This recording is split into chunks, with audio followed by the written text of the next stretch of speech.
पहले हम समझते हैं जो हमारे बॉडी में ब्लड सर्कुलेशन होता है, आखिर ब्लड सर्कुलेशन कैसे होता है, तो उसके क्रम को समझते हैं। देखो, सबसे पहले हमारा जो है फेफड़ा होता है, फेफड़ा है यहाँ पे पार्ट, हृदय ले लेते हैं, और उसके बाद हमारा मेन बॉडी पार्ट होता है। हमारे शरीर में दो प्रकार के ब्लड का सर्कुलेशन होता है, आप देखोगे एक तो होता है O2, मतलब इनकी जो ऑक्सीजनित रक्त होता है, और एक कार्बन डाइऑक्साइड जनित रक्त, जो मतलब जो अशुद्ध रक्त होता है, इम्प्योर ब्लड, उसको CO2 रक्त कहा जाता है, और जो शुद्ध रक्त होता है उसको O2 रक्त कहा जाता है, प्योर ब्लड होता है। तो हमारे शरीर में फेफड़ा क्या करता है? फेफड़ा जो है ब्लड का प्योरिफिकेशन करता है, मतलब फेफड़ा का काम यही है कि हमारे शरीर में जो ब्लड होता है उसको प्योर कर देना, और प्योर ब्लड हमारे शरीर में संचरण के लिए जाता है। अब जैसे देखो, ब्लड हमारे फेफड़ा में यहाँ पे प्योरीफाई हो गया, प्योरीफाई होने के बाद फेफड़ा क्या करता है, हमारे हार्ट को ब्लड भेजेगा, क्योंकि हमारे हार्ट में बायां आलिन और दायां आलिन जो है यही रक्त को जो है ये शरीर में पंप करता है, और वापस से शरीर से रक्त को अपने पास से स्टोर करता है। तो फेफड़ा और हृदय के बीच में एक पाइप लगा हुआ आता है, जिसको पाइप, इस पाइप को कहा जाता है फुफ्फुस शिरा। फुफ्फुस शिरा होता है। देखो, दो चीज आपको याद रखना, एक तो होता है शिरा और एक होता है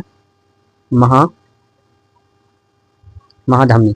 शिरा की बात करूं तो इसमें जो है इम्प्योर ब्लड जाएगा, और यहाँ पे महाधमनी की बात करूं तो इसमें जो है प्योर ब्लड जाता है, इम्प्योर और प्योर ब्लड जाता है। लेकिन फेफड़ा से हृदय में एक पाइप लगा होता है जिसको कहा जाता है फुफ्फुस शिरा, मतलब पल्मोनरी वेन। फुफ्फुस शिरा जो होता है ये क्या करता है, शुद्ध रक्त को हमारे हृदय के पास भेज देता है। फेफड़ा शुद्ध रक्त को हमारे हृदय को देता है, किसके माध्यम से? फुफ्फुस शिरा के माध्यम से। अब हृदय के पास जब रक्त आ जाता है तो हृदय क्या करता है, इस शुद्ध रक्त को शरीर के भागों में पंप कर देता है, और शरीर के भागों में पंप करने के लिए यहाँ जो पाइप लगी होती है उसको महाधमनी कहा जाता है, आर्टरी कहा जाता है।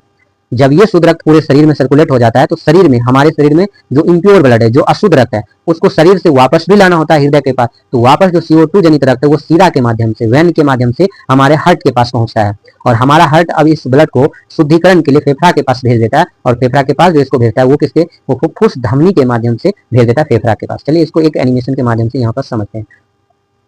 जैसे देखो, हमारा ये फेफड़ा हो गया, ठीक है। हमारे फेफड़ा में क्या होता है कि ब्लड का प्योरिफिकेशन होता है, ये हमारा जो है हार्ट हो गया, और हार्ट से हमारे शरीर में ब्लड जाना है। तो जैसे ही फेफड़ा में ब्लड प्योर हो जाता है तो ये O2 जनित रक्त है, इस O2 जनित रक्त को क्या कहा जाता है, क्या कर देता है, यहाँ पे बायां आलिंद में फेफड़ा के द्वारा भेज दिया जाता है। लेकिन बायां आलिंद में जो फेफड़ा के द्वारा भेजा जाता है उसमें किसका प्रयोग किया जाता है, उसमें पल्मोनरी वेन का प्रयोग किया जाता है। पल्मोनरी वेन का मतलब फुफ्फुस शिरा। अब जैसे बायां आलिंद के पास आ गया तो ये बायां आलिंद जो है इसको हमारे शरीर में पंप कर देता है, और हमारे शरीर में पंप करता है तो ये जो पाइप लगा है इसको कौन सा पाइप कहा जाता है, इसको आर्टरी, मतलब महाधमनी होता है। ये महाधमनी के कारण हमारे शरीर में चला जाता है। हमारे शरीर में जब ये जाता है प्योरिफिकेशन ब्लड, तो जब यूजेज हो जाता है तो ये CO2 में बदल जाता है, मतलब अशुद्ध होने के बाद फिर से वापस ये जमा होगा कहाँ पे, हमारे हार्ट में। लेकिन इस बार ये बायां हार्ट में नहीं, ये दायां नीले में जाएगा। लेकिन दायां नीले में ये जाएगा किसके माध्यम से, तो दायां नीले में इसको जाने के लिए जो यहाँ पे पाइप लगी होती है उसको बोला जाता है शिरा। यहाँ पे कौन सा पाइप होती है, वैन। आपको पता है कि वैन में जो है अशुद्ध रक्त बहता है, और फुफ्फुस धमनी, फुफ्फुस शिरा अपवाद होता है। तो वैन क्या करता है, यहाँ पे दायां अनिल में रक्त को जमा कर देता है, दायां अनिल जो है वापस से इस अशुद्ध रक्त को